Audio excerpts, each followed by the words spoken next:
대한제국기의 근대화 이행기로의 태동에 대해서 살펴보겠습니다. 세계사에서 이 근대 국가의 탄생과 근대 시민의식의 발생으로 이제 근대 시기라고 이야기를 하는데요.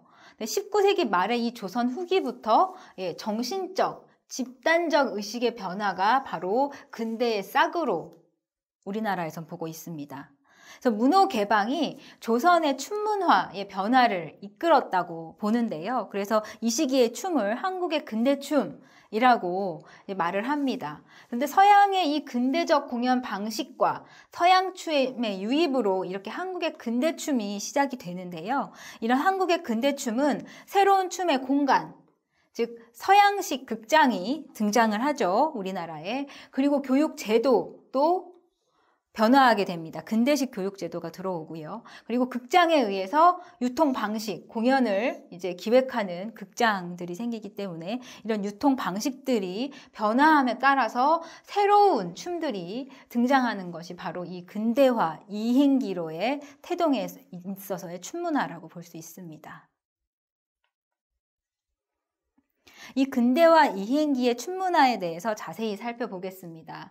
궁중에 있었던 궁중무용이 이제 극장으로 옮겨가게 됐는데요. 특히 이제 협률사가 1902년에 고종의 경축 예식을 위해서 설립이 됩니다. 그러나 이 전염병이 그때 돌아서요. 이 협률사에서 축하 공연을 하지 못하게 됐다고 합니다. 그때 준비했던 공연이 이 소춘대유희라는 공연인데요. 그래서 이 고종은 못하면 나중에 이 일반인 대상으로 열겠다 해서 1902년 12월 4일에 이 소춘대유희를 일반인 대상으로 공연을 하게 됩니다. 이건 정말 센세이션한 당대의 춤 문화였는데요. 왜냐하면 이게 왕실을 위한 공연이었는데 일반 대중들에게 공연이 오픈이 된 것이죠. 그래서 이 공연을 보시면 광대의 소리, 노래를 불렀고 탈춤도 했었고 기생들이 춤도 췄었고 소리꾼이 또 노래를 잡가를 불렀고 남사당들의 땅 제주, 쌍줄타기, 무동의 정제 정말 다양한 공연들이 버라이어티한 쇼가 이 소춘대유희였죠. 그래서 이 공연에서 관기들이 지금 그 관에 소속된 기녀들이 처음으로 이 서양식 극장 무대에서 정제 공연을 한 것이 바로 이 1902년의 소춘대유희입니다. 그래서 향후 2, 3년간에 관기들이 전속으로 이 협률사에서 공연에 출연을 하고요. 그리고 이 관기들이 1907년에 4월 경성박람회에서도 공연을 했다고 합니다. 두 번째는 이왕직 아학부의 탄생입니다. 일제강점기에 들어서 이 일본의 정부가 대한제국의 황실을 이씨 왕조의 가문으로 격하해서 부릅니다. 그래서 이왕가의 아학부다 해서 이왕직 아학부라는 조직을 만들게 되는데요. 이것은 그 전에 조선시대에 있었던 장학원을 이왕직 아학부로 격화시킨 것입니다. 그래서 궁중무용과 이 궁중의 제도를 축소하고 폐지하려고 하는데요. 대한제국의 이 제도적인 기반을 일본은 약화시켜서 우리 대한민국, 조선의 이 힘을 무력화시키려는 의도로 보고 있습니다. 왜냐하면 이 궁중 악무가 매우 상징적으로 이 조선 왕조에서 매우 중요한 것은 조선과 이 대한제국의 정치 이념이 구현된 이 예술의 집합체가 바로 이 궁중무용, 궁중 악무였기 때문입니다. 따라서 이 궁중 악무는 조선 왕조의 존엄성을 상징하는 것이기 때문에 일본으로서는 이 존엄성을 상징하는 이 상징물인 이 궁중 악무를 없애고 싶어 했던 것이죠.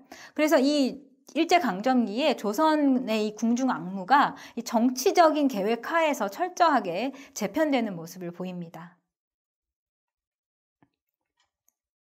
그래서 1915년부터 1946년까지 그 조선시대에 있었던 장학원이 이왕직 아학부로 개칭돼서 축소 되게 됐고요. 근데 이 이왕직 아학부가 장학원에 이어서 현재에 있는 국립국악원의 전신이 되기도 합니다. 근데 이 국립국악원, 즉 이 이왕직 아학부에서는요, 물론 공연도 했지만 1917년에 아학생 양성소를 개소를 해서 4, 5년간 궁중 악무 수업을 했는데요. 이것은 공연을 하지 못하는 무동들이나 이런 분들이 이제 후학을 가르치기 위해서 이제 직업을 주기도 하고 또 이 궁중 악무의 명맥을 이어나가기 위해서 노력을 한 것입니다. 따라서 이 아학생 양성소에서 조선시대 이 마지막 무동, 심소 김천흥 선생님이 이 이왕직 아학부 아학생 양성소 2기로서 이제 활동을 하셨고요. 이 김천흥 선생님이 1923년 3월 25일 순종 황제 이 탄신 50세 축하연에서 다양한 이 정제를 공연하기 위해서 이 공연을 위해서 특별히 훈련을 받으셨다고 합니다.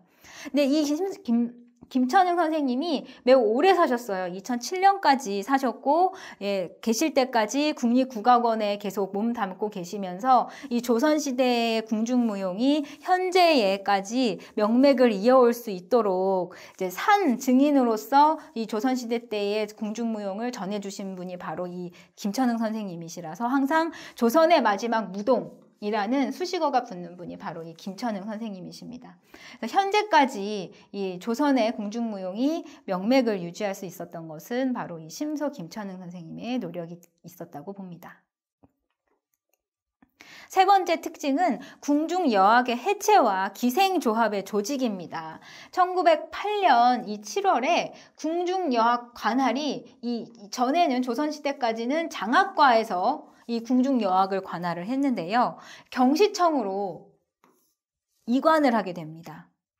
따라서 이 일본 정부는 일본의 기생조직인 권번의 운영 방식이 반영된 기생조합을 탄생을 시키는데요. 그래서 기생들을 이제 모아서 다 이 경시청에서 관리를 하면서 등록을 시키는 거죠. 그래서 여기에 등록된 기생만 활동을 할 수 있도록 기생조합을 만드는데요. 1913년에 광교기생조합 그리고 다동기생조합들이 이제 결성이 되게 됩니다. 지금 보시는 사진이 이제 협률사의 전속으로 있었던 기생조합이 생기기 이전의 관기들의 모습인데요. 보시면 이렇게 오색 한삼들을 끼고 있고 머리에 족두리도 이렇게 하고 있고 이제 이 궁중 악무의 복식을 하고 있는 당시의 관기들의 모습을 보실 수 있습니다. 네 번째의 이 근대화 이행기의 춘문화는 권번과 기생학교의 등장입니다. 1917년에 이 기생조합들이 있었는데 이 기생조합이 다 권번으로 전환이 되게 됩니다. 권번은 일본에서의 기생을 관리하는 이런 조직이죠. 그래서 이 광교기생조합은 한성 권번으로 다동기생조합은 대정 권번으로 이런 식으로 다 이 기생조합들이 권번으로 다 명칭을 바꾸게 됩니다. 그리고 이제 1920년에는 대동권번도 이제 서울에 창립되기도 하고요. 이 권번에서 이제 조선춤, 궁중무용과 민속무용의 공연과 이 계승, 즉 지도가 이루어집니다. 그래서 이 권번의 역할은 권번 소속 기생들의 영업을 관리하고 유통하고 또 이 기생들이 뭐 공연을 하고 돈을 못 받을 수도 있잖아요. 그러니까 이런 돈도 대신 받아주고 그리고 너무 공연이 몰리지 않도록 이렇게 조정도 해주고 하는 이런 권리를 대변해주는 역할을 하기도 합니다. 이와 함께 기생들의 춤교육도 이 권번에서 이루어지게 됩니다. 전통 가무를 전승시키는 이 교육기관으로서 권번 안에는 학예부라던가 기생양성소, 기생학교 등 다양한 이름으로 이렇게 교육기관이 존재를 했는데요. 1921년에 평양의 기성권번 부설에 있었던 이 평양기생학교가 그 유명한 학교 중에 하나였습니다. 5번째로는 전통 공연 예술의 새로운 변화입니다. 기생들은 국가 소속이 아니라 이제는 개인의 능력에 따라서 자유롭게 활동을 할 수 있었습니다만 그래도 기생조합이라는 것은 있었죠. 그래서 기생조합에 또는 이제 권번에 그 이후로는 권번에 소속이 돼서 일본의 경시청의 감독과 이제 지시를 받아서 활동을 해야 했습니다. 그러나 새로운 문화적 환경에 이제 부응하는 공연 활동, 또 이제 도시 중심의 이제 상설 무대가 협률사, 뭐 단성사, 광무대 이런 상설 무대가 생겼죠. 그래서 무대에 적합한 공연들, 그리고 새로운 향유층인 일반 대중의 취향을 고려한 공연을 위해서 이제 전통춤이 무대화되고 또 서양식 무대에 적합한 이 서양식 각색이 되게 된 시기가 바로 이 시기입니다. 그리고 근데 이제 탈춤과 농악을 담당한 이 제인들은 마당에서 해야 되잖아요. 무대가 아니고. 그러니까 이들은 또 새로운 어떻게 공연을 할 수 있을지 새로운 공연 유통의 방법을 모색을 하고요. 그래서 이제 무동 연희장에서 탈춤과 농악을 연행하기도 했다고 합니다. 이렇게 서양의 공연 예술이 각광을 받고 있었지만 전통 연희는 이제 어디로 가야 될지 자리를 잡지 못하고 혼동기에 있었던 것이 바로 이 근대화 이행기의 춤문화의 현상 중에 하나입니다. 이 근대 이항기의 춤문화의 특징을 보시면요. 보셨지만 서양식 극장의 등장입니다. 그래서 협률사가 우리나라 첫 번째 서양식 극장인데요. 이 프로시니움 무대에서 1층, 2층 객석을 갖춘 서양식 실내 극장입니다. 그 전에는 우리나라 극장이 따로 없었어요. 궁중에서도 이렇게 왕이 앉아있고 이렇게 아래 내려다보는 야외에서 하거나 아니면 실내에서 했는데 이렇게 유럽식의 이렇게 무대가 있고 극장이 이렇게 관객들이 이렇게 있고 1층, 2층으로 이렇게 있는 딱 사각형 유럽식 무대에서 관객과 연행자가 이렇게 딱 분리된 이런 이제 극장 문화가 새로 생긴 것이죠. 그래서 1902년 이 12월 4일 소춘 대유희의 이 무대 공연을 기점으로 전통춤에 이제 변화가 일어나기 시작합니다. 내용도 변화하고 형식도 변화하고요. 새로운 춤에 대한 인식도 있었어요. 그래서 무대에서 공연을 해야 되게 했고 또 이 서양 문화의 유입으로 이제 춤에 대한 변화가 일어나는데요.